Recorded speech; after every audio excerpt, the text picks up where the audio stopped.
ngisi? Ya, kopdar. Boleh, boleh. Bolehlah karena Dede nanti. Kakak. Salam Abuna, selamat Shalom Bapak Salam Ibu. Abuna. Selamat pagi. Salam Abuna, selamat pagi. Semangat kasih persaudaraan yang tulus dan murni di dalam Yesus Kristus Tuhan. Amin Bapak Ibu sekalian. Amin. Amin. Puji Bu Maria, Tuhan. selamat pagi. Waduh. Pagi, Bu Retno. Haleluya. Pagi Pak Iya, Mardhani, selamat pagi Bu pagi. Maria, pagi Bu Kakak. Sunai, Pagi Ibu Bu Maria. pagi. Puji Tuhan ya. Oke Selamat Bapak pagi. Ibu sekalian terkasih, yang mengasihi Tuhan dan dikasih oleh Tuhan Yesus, yuk sama-sama kita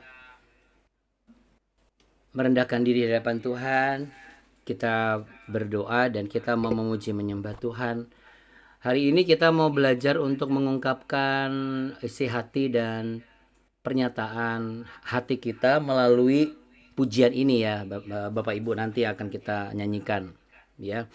Jadi saya mengajak Bapak Ibu untuk walaupun di mute tapi Bapak Ibu bisa lebih ekspresif, lebih menyatakan perasaan Bapak Ibu, karena pujian yang akan kita bawakan ini merupakan satu pernyataan isi hati kepada Tuhan ya. Untuk itu sama-sama kita satu di dalam doa.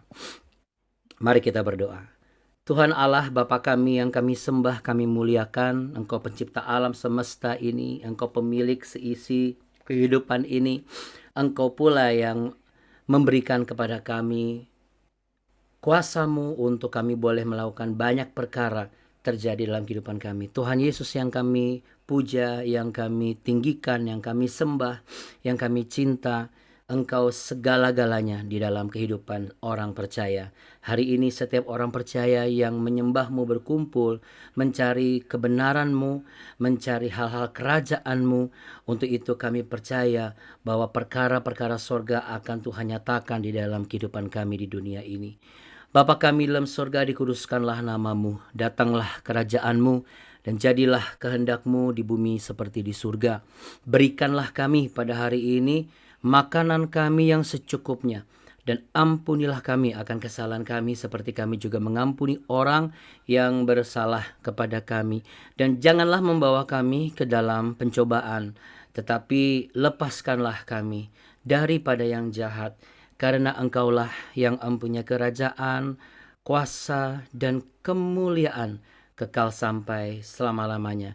Hanya di dalam berkat nama Tuhan Yesus, kami mau datang kepada Tuhan dan kami mau menyanyi untuk Tuhan, karena Engkau Tuhan Yesus telah berbuat banyak yang terbaik dalam kehidupan kami. Haleluya, amin.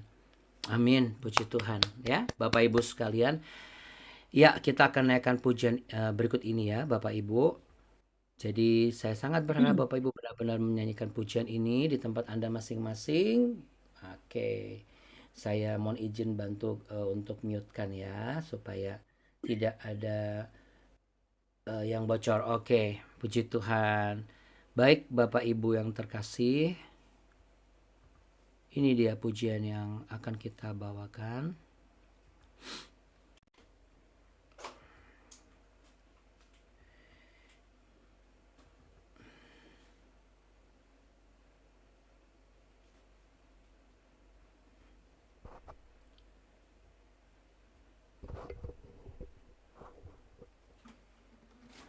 Haleluya Yesus.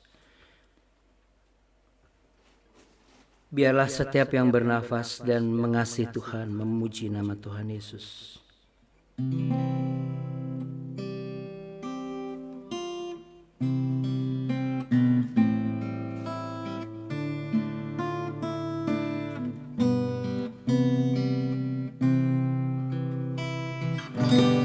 Ku cinta Kau Yesus,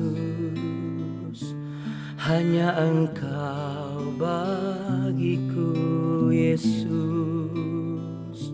Sungguh ku rindu mengatakannya, betapa aku mengasihimu. Ku cinta Kau Yesus,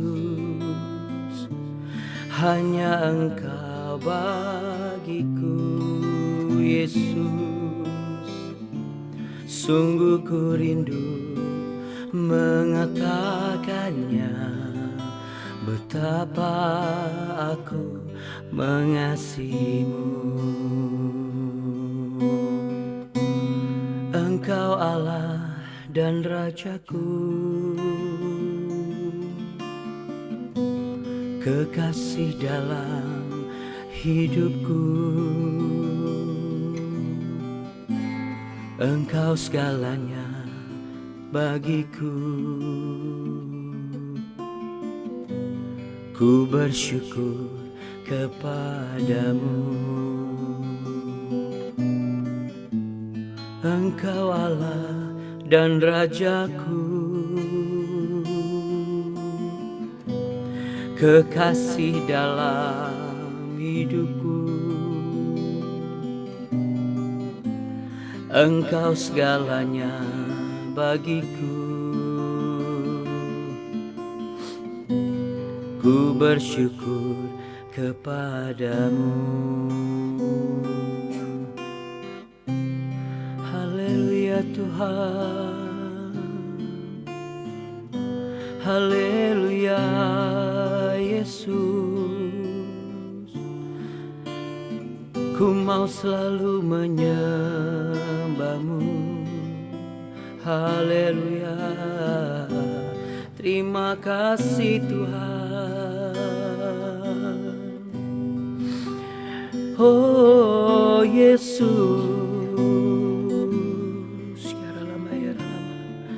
haleluya Tuhan.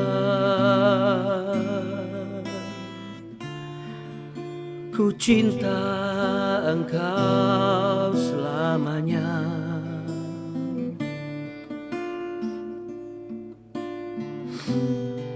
Haleluya Yesus. Ku cinta Kau Yesus, hanya Engkau bagiku Yesus. Sungguh ku rindu mengatakannya, betapa aku mengasihimu. Boleh sambil taruh tangan di dada Bapak Ibu dan katakan sama-sama. Ku cinta Kau Yesus, hanya Engkau bagiku Yesus.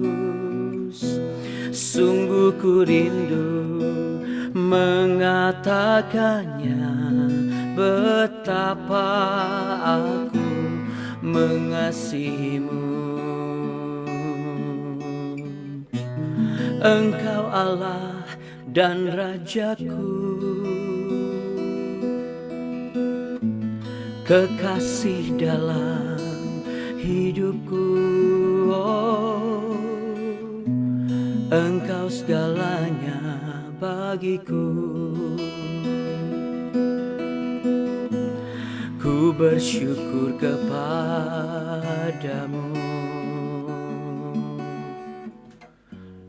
Engkau Allah dan Rajaku,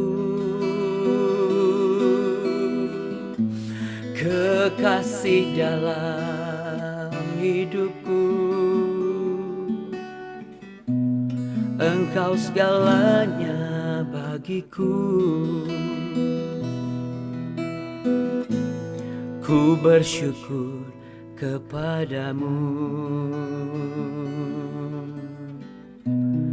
Engkau segalanya bagiku. Ku bersyukur kepadamu.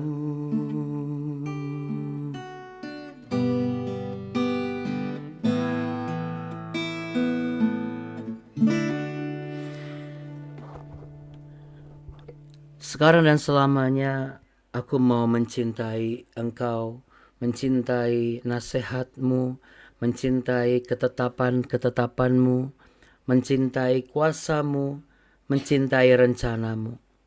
Terima kasih ya Tuhan Yesus, Engkau telah menjadikanku semakin segambar dan serupa dengan Engkau. Engkau menyingkapkan setiap hal-hal kerajaan sorgawi dari apa yang dipelajari setiap pagi. Roh Kudus tuntun setiap kami agar kami beroleh hati yang bijaksana. Dalam nama Tuhan Yesus, kami sepakat dan berdoa. Haleluya. Amin. Amin. Puji Tuhan. Haleluya. Haleluya. Puji Tuhan. Ya, Bapak Ibu sekalian yang terkasih, kita masih akan membahas soal apa yang kita baca kemarin, ya. Kita kembali dulu ke 1 Raja-Raja. Kemarin kita belajar mengenai bagaimana Roh Kudus menuntun kita masih nggak sepenuh hati sama Tuhan, kan gitu ya. Sepenuh hati sama Tuhan. Nah, ini adalah bagian bagaimana kita belajar dari kejatuhan Salomo, bagian yang kedua. Mohon izin sebentar.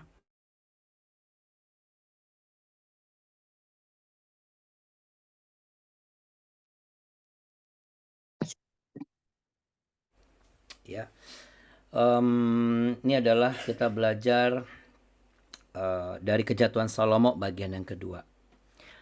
Karena Salomo ini kan awalnya hatinya penuh nih Bapak Ibu. Full hatinya. Makanya dia mengikuti semua hal tuh tanpa ada cela, tanpa ada paksaan, lalu tidak ada tuntutan, ya. Dia pun juga tidak ada protes, tidak ada penyimpangan. Ya, ibarat tuh roda mobil, ban mobil itu nggak bopeng Bapak Ibu. Jadi baru, bundar, megang banget gitulah di jalan raya kalau dia sedang dipakai di mobil, kira-kira seperti itu ya, megang banget, gigit istilahnya gitu, dan tidak anti slip lah gitu ya. Nah, berjalan dengan waktu, ketika berhasil membangun bait suci, sebuah pencapaian yang tentunya bukan hasil dari jerih payah tangannya sendiri, tetapi pencapaian tersebut adalah hasil dari campur tangan kuasa Tuhan, karena itu adalah rencana Tuhan, juga kerinduan ayahnya, dan memang rencana Tuhan Allah yang berkuasa, yang hidup, bahwa harus Salomo nih yang mendirikan. Jadi kalau misalnya kita proyeksikan ke kehidupan kita sehari-hari di zaman sekarang, relevansinya adalah begini. Kalau memang usaha kita, atau kalau memang cita-cita kita ternyata bukan kita yang mewujudkan, ya, tentu berarti anak-anak kita, ya. Mungkin situasinya berbeda, karena zaman akan berubah. Akan tetapi yang tidak boleh berubah adalah pondasi iman, tidak boleh berubah. Pengetahuan firman nggak boleh berubah. Artinya nggak boleh berubah begini, nggak boleh anak-anak kita itu menjadi keturunan yang nggak ngerti firman sama sekali gitu, Bapak Ibu. Justru yang menjadi persoalan sekarang adalah semakin mudah orang mencari firman Tuhan dengan adanya media-media sosial, platform yang berbagai macam variasi, bukan berarti diikuti dengan pertumbuhan rohani orang-orang, ya. Justru dengan kesulitan di zaman dahulu, seperti di zaman Romawi, bagaimana orang-orang Kristen diburu, dibunuh, mereka harus bersembunyi-sembunyi untuk beribadah, pertumbuhannya semakin dahsyat dan semakin besar. Malah di zaman sekarang yang istilahnya gitu ya, kebebasan berekspresi, kemudian juga pertemuan-pertemuan dan jalur komunikasi yang terbuka, itu malah tidak membuat pertumbuhan itu pesat. Tidak ada greget. Memang kalau bikin acara rohani rame terus gitu ya. Tapi pertumbuhan yang hakiki, pertumbuhan dalam persekutuan itu tidak terjadi dan tidak terjalin secara sebagaimana mestinya, layaknya, pantasnya gitu dengan adanya keterbukaan informasi. Nah, balik lagi. Jadi apa maksudnya Abuna? Salomo ini kan mencapai apa yang ditugaskan, menyelesaikan apa yang diamanatkan. Akan tetapi hatinya tidak penuh lagi. Nah, mungkin ada beberapa yang berpikir ya wajar, Abuna. Saya sempat berpikir begini, apakah wajar kali ya ketika, karena saya juga mengalami juga ketika seseorang yang dalam tanda kutip, kemarin kita bahas ya, biasanya belum punya uang, belum punya pekerjaan, itu nyari Tuhan tuh getol banget gitu. Nggak ada teman, nyari Tuhan tuh getol banget. Begitu sudah ada teman, begitu sudah ada kerja, begitu sudah ada berkat, semakin dipercaya dan diperbesar kapasitasnya, itu nggak segetol yang pertama. Apakah ini memang penyakit turunan kayaknya dari zaman dulu? Karena Raja Salomo pun seperti itu Bapak Ibu.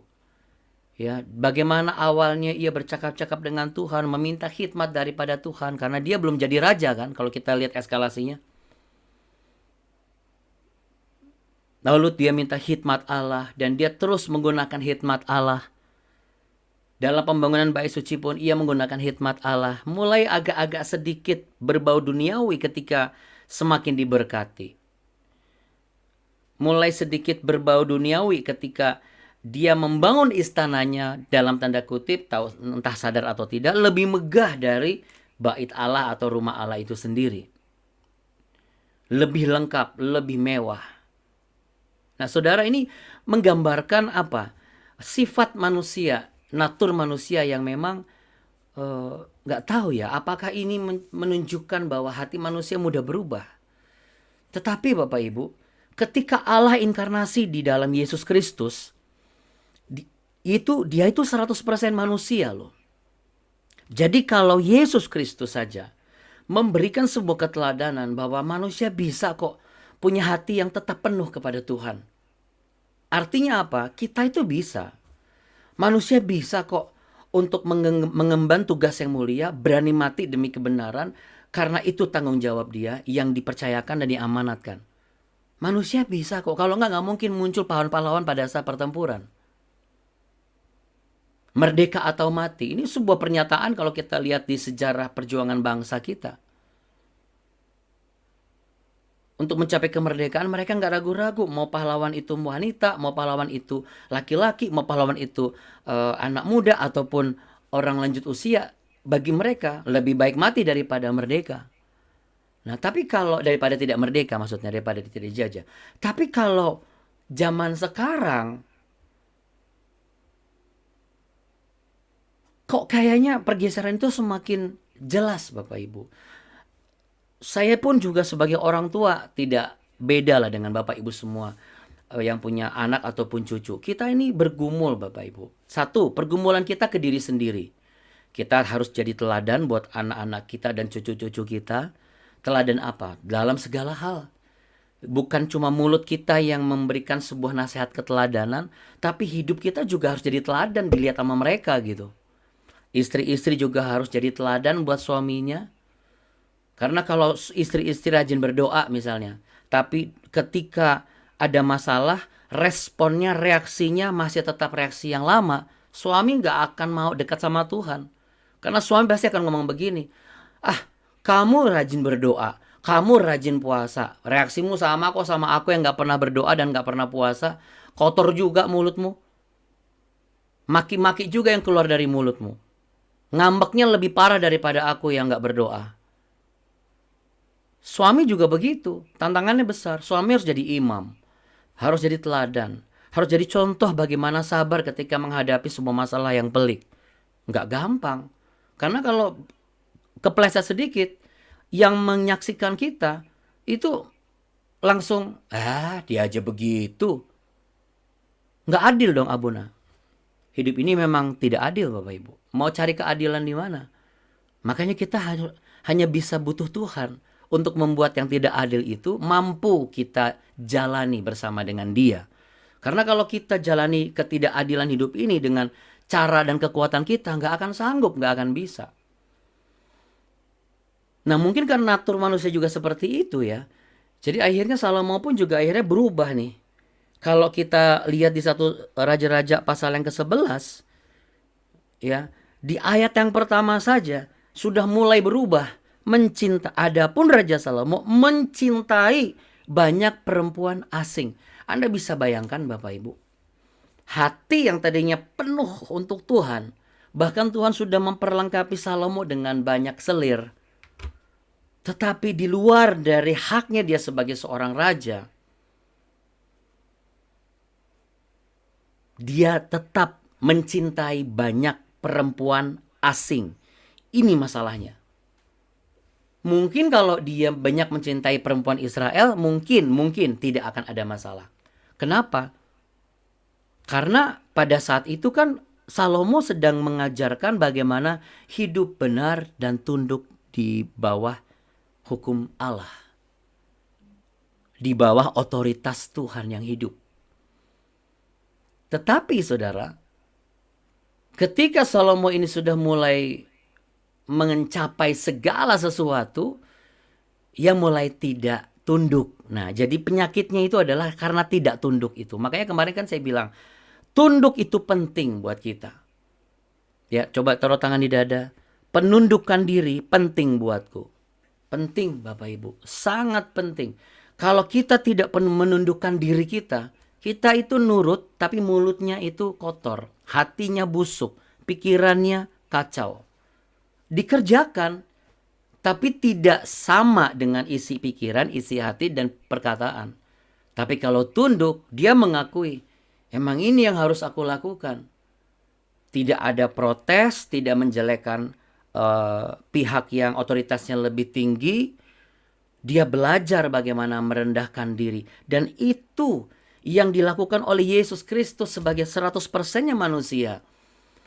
Ketika ia memohon kepada Bapa, kalau boleh berlalulah cawan ini daripadaku. Tetapi apa yang terjadi? Hanya malaikat terang yang dikirimkan kepadanya di taman Getsemani. Keringatnya sampai meneteskan darah. Dan dia menjalani dengan hati yang penuh keikhlasan dan ketulusan. Jadi penundukan diri ini sebenarnya proses pembentukan hati kita sebagai manusia. Dibentuk, diproses untuk semakin menjadi hati yang penuh dengan keikhlasan dalam segala aspek kehidupan dan tantangan yang kita hadapi. Nah, relevansi yang saya sebut tadi dengan keturunan apa? Bapak Ibu, kalau keturunan kita bisa melihat contoh seperti ini, maka kita tidak perlu khawatir. Mereka akan bisa mencapai apa yang menjadi puncak kejayaan mereka. Namun mereka tidak akan mencintai hal-hal asing. Perempuan asing yang dikatakan Moab, Ammon, Edom, Sidon, dan Het ini hal-hal asing. Supaya tidak muncul lagi, berbuah lagi, berkaki lagi dari hal asing ini, keluarlah berhala-berhala asing yang dicintai. Makanya tadi saya bilang kan, kalau kita rajin berdoa, jangan juga rajin sampai lupa diri dengan menggunakan sosial media. Boleh menggunakan sosial media. Boleh kita mengekspresikan, boleh kita berbagi, boleh.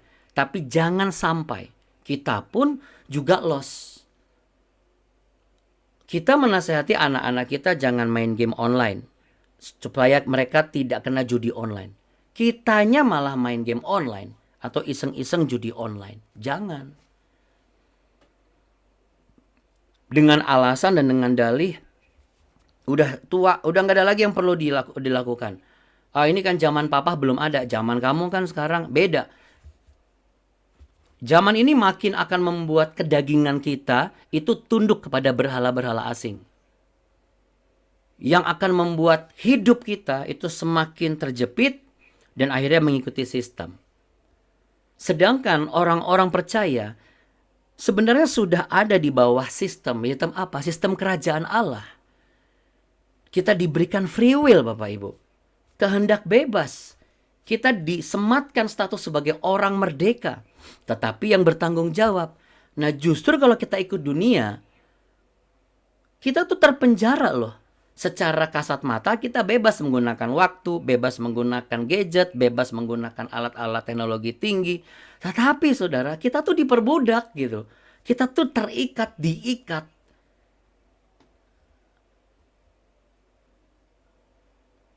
Semua orang yang beribadah kepada Tuhan masih ingat makan kan. Tapi kalau semua orang yang sudah game online sama judi online, mana ingat makan? Berarti apa? Dia kan diperbudak. Setiap orang yang datang ke konser rohani tetap ingat makan, tetap ingat pulang.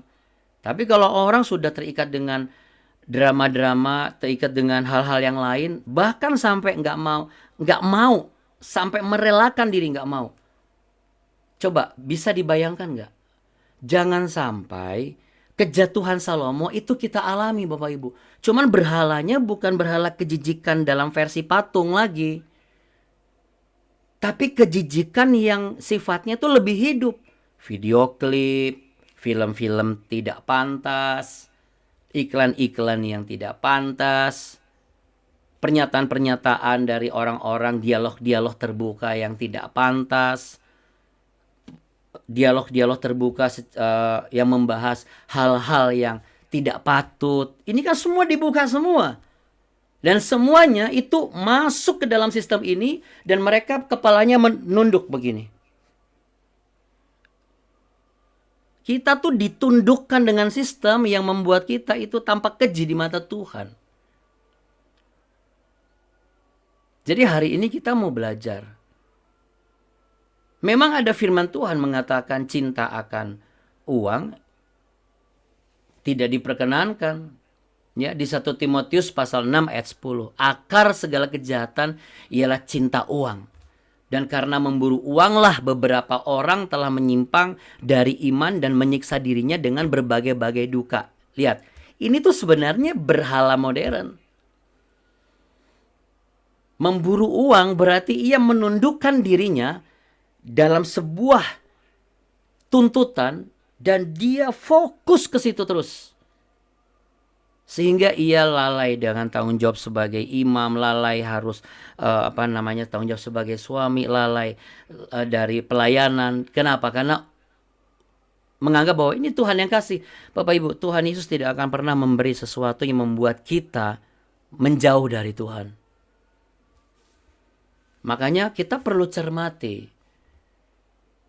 Tuhan tidak akan pernah keberatan dengan semua pencapaian kita. Bahkan Tuhan mengizinkan. Ini Salomo ini bisa sampai tertinggi, bahkan dikatakan tidak ada raja selain dia. Ini berarti apa? Ini Tuhan mengizinkan. Artinya Tuhan akan mengizinkan saudara menjadi pribadi yang paling berbeda dan sampai orang berdecak kagum dan dimanapun saudara berada, saudara diterima.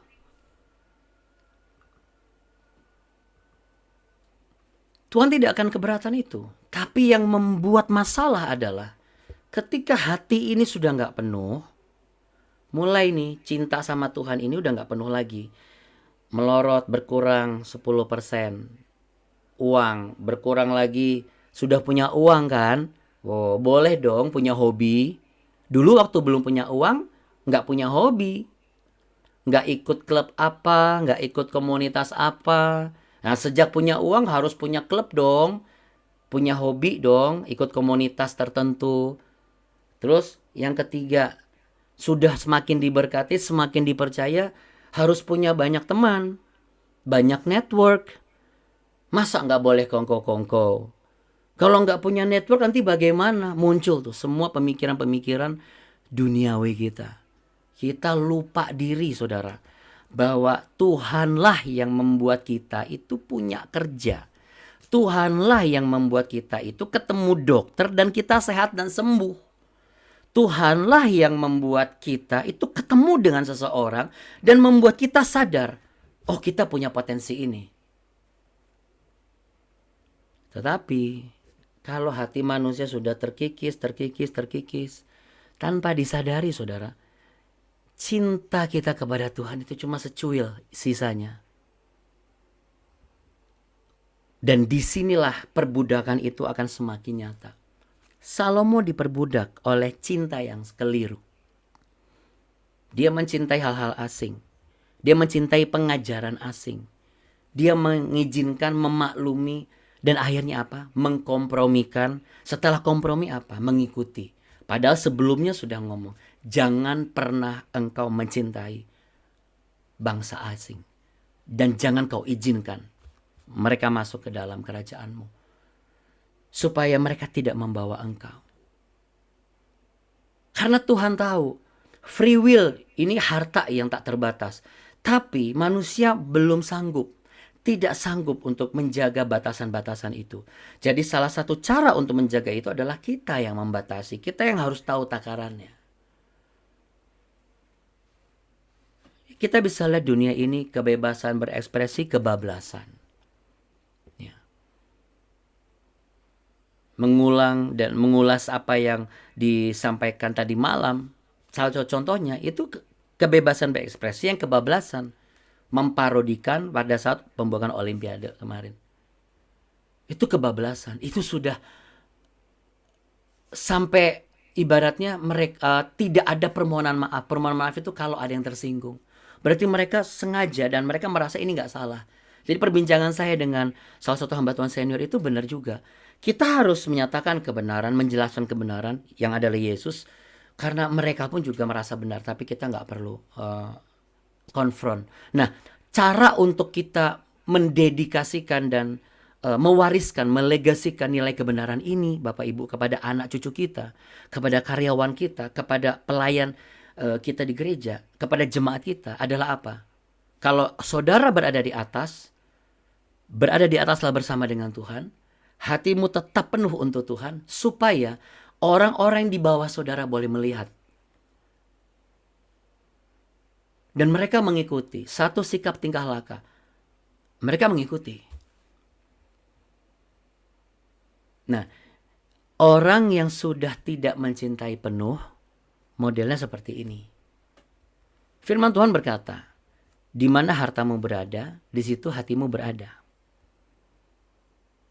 Ketika Yesus Kristus sudah tidak lagi menjadi harta di hati kita, Anda bisa bayangkan, kalau harta itu adalah platform sosial media, AI, uang, pergaulan, network, kesibukan, hobi, apapun itu. Berarti di mana hartamu berada, hatimu ada di situ. 5 hal ini saja ada, ini sudah mengurangi berapa persen dari keutuhan hati kita. Oh berarti Abuna, kita kalau gitu tinggal di gua saja, nggak usah ikut-ikutan kayak begitu. Oh nggak begitu, itu ngambek namanya. Kita kan minta hikmat Tuhan. Justru kita harus bijak dalam, kemarin kita belajar bijak dalam mengelola kekayaan. Nah sekarang kita bijak dalam mengelola prioritas. Bijak dalam mengelola apa? Hati kita.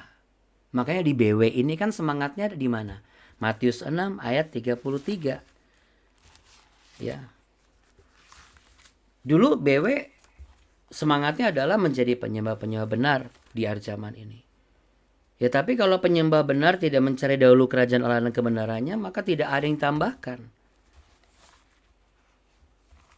Ya di Matius, Injil Matius kita buka ya, kita mau baca. Saya rasa ini semua orang sudah tahu. Bapak Ibu juga sudah sering mendengar ini. Matius pasal 6. Ayat yang ke-33. Demikian firman Tuhan, tetapi carilah dahulu kerajaan Allah dan kebenarannya. Artinya apa? Cintai dulu. Cari dulu. Cintai dulu. Lebih dulu. Didahulukan. Ya, didahulukanlah Tuhan Yesusmu.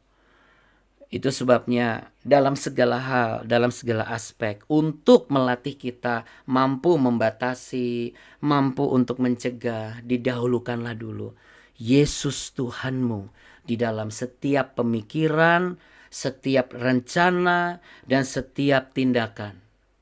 Libatkan Dia dahulu. Jangan libatkan emosi, jangan libatkan perasaan, jangan libatkan pemikiran. Libatkan dulu Tuhan Yesusmu, maka engkau akan mendapatkan apa yang ditambahkan kepadamu. Yaitu apa? Hikmat, strategi, apalagi perencanaan, keberanian dalam mengambil keputusan, bijak dalam berkata-kata, perspektif yang benar, sehingga kita boleh mencapai apa yang Tuhan Yesus sudah rencanakan dalam hidup kita. Bahkan kalau itu dicapai oleh keturunan kita menjadi keturunan yang sama sebagaimana telah mereka lihat keteladanan kita sebagai orang tua mereka. Keteladanan kita sebagai pemimpin dari mereka yang kita pimpin. Mari kita satu di dalam doa. Hamba berdoa ya Tuhan saat ini. Diberkatilah dan diurapilah hati setiap orang-orang yang mengasihi Tuhan pagi ini. Ditambah-tambahkanlah pengertian akan cinta kepada Tuhan Yesus. Dibangkitkanlah kasih mula-mula mereka. Kasih yang sungguh-sungguh sempurna di dalam kehidupan mereka. Tuhan boleh jamah, urapi, agar pengurapan Tuhan ini menguasai setiap wanita, setiap ibu, setiap istri. Mengurapi dan menguasai setiap laki-laki, setiap suami, setiap ayah. Urapanmu, lawatanmu menguasai setiap orang-orang lanjut usia, para opa-oma, agar anak-anak, cucu mereka, karyawan dan karyawati mereka, orang-orang yang mereka pimpin, jikalau mereka adalah seorang pemimpin, mereka boleh melihat dan mereka boleh menjadi alat untuk meneruskan kejayaan yang Tuhan izinkan kami nikmati sampai hari ini. Kejayaan dalam pekerjaan, kejayaan dalam pelayanan, dan kejayaan dalam menjaga keharmonisan di dalam keluarga dan rumah tangga. Hamba juga mau berdoa ya Tuhan dengan kuasa otoritas daripada nama dan bilur Tuhan Yesus. Kami mau perkatakan Tuhan, disembuhkanlah dan dipulihkanlah Evano, cucu dari Pak Mardan dan Ibu Sekar Tampu Bolon. Juga dipulihkanlah, disembuhkanlah Ibu Desi, menantu dari Ibu Duma Sipurian. Dan dipulihkanlah dan disembuhkanlah kaki dari Ibu Lali Kristiani. Dan dipulihkanlah dan disembuhkanlah orang-orang Bapak Ibu yang saat ini sedang mengalami sakit. Apapun yang kau alami saat ini, bilur-bilur Yesus Kristus sedang bekerja, mengurapi dan menguasai engkau. Dan engkau akan menerima pengurapan, penyembuhan yang adikodrati. Tindakan medis imanmu yang percaya boleh dapat engkau lihat menghasilkan sesuatu yang nyata. Bahwa Tuhan Yesus mengasihi engkau. Tuhan Yesus sangat mengasihimu. Jadi cintailah Tuhan Yesusmu lebih dari apa yang ditawarkan di dunia ini. Jangan lagi kau izinkan berhala-berhala asing yang non-modern ini membuat engkau tunduk kepada sistem kerja mereka, waktu mereka. Tetapi jadikanlah, arahkanlah hidupmu kepada penundukan diri di hadapan Allah yang memelihara engkau. Bapak Ibu sekalian, terimalah berkat damai sejahtera cinta kasih Tuhan Yesus yang dilimpahkan kepadamu. Pengertian akan firman Tuhan yang disingkapkan oleh karena campur tangan Roh Kudus tinggal dalam kehidupanmu. Tuhan Yesus memberkatimu berlimpah-limpah. Tuhan Yesus menyinarimu dengan wajahnya dan memberimu kasih karunia. Tuhan Yesus menghadapkan wajahnya kepadamu untuk memberimu kepastian bahwa Ia selalu bersama denganmu. Libatkanlah Ia dalam segala aspek kehidupanmu, agar apapun yang kau kerjakan, yang kau pikirkan dan kau rencanakan, engkau mengerjakan, engkau memikirkan dan merencanakan untuk Tuhan dan bukan untuk manusia. dalam nama Bapa, Anak dan Roh Kudus, dalam berkat kuasa nama Tuhan Yesus Kristus kami sepakat dan percaya. Haleluya, amin. Oke. Amin, Bapak Ibu sekalian terkasih. Terima Kita kasih belajar Abuna. ya. Terima kasih Abuna. Iya. Amin. Banyak. Terima Kita kasih belajar ya, Abuna. jadi dari Tuhan Yesus kejatuhan memberkati. Salomo ya. Jangan sampai karena alasan sibuk Bapak Ibu nggak lagi doa pagi, nggak lagi buka Alkitab. Ya, kalau matanya masih bagus, mohon izin. Kalau matanya masih bagus, ayo buka lagi Alkitabmu Bapak Ibu. Izinkan Alkitabmu membaca dan melihat bagaimana tulisan yang diangkat Allah itu membuat Anda bertumbuh. Kecuali Anda matanya sudah nggak sanggup, harus digedein, boleh pakai handphone. Ya, supaya tidak ada berhala-berhala asing yang mengubah cinta kita kepada Tuhan. Supaya cinta Amin. Tuhan, ya cinta Amin. kita kepada Tuhan tetap murni. Amin Bapak Ibu sekalian. Amin. Selamat Amin. bekerja Bapak Ibu. Tuhan Yesus memberkati. Terima kasih Abuna, Abuni, Bapak Ibu Terima kasih, semua. Abuni. Berkati. Terima kasih Abuna, Abuni, Bapak Ibu sekalian. Oma Leli. Abuna, Abuni, terima kasih semua. Amin. Amin. Amin. Iya. Terima kasih Bapak dan Ibu. Terima Amin. kasih Terima kasih Abuni. Abuni. kasih Abuni, Abuna. Oke, terima kasih Bapak Ibu sekalian. Tuhan Yesus memberkati ya semuanya. Shalom Amin. semuanya Bapak Amin. Ibu. Shalom. Selamat berkarya. Shalom. Selamat berkarya Tuhan Yesus berkati. dalam hadirat Tuhan, tuntunan Tuhan. Amin. Bye. Bye. Bye. Hmm. Hmm. Hmm.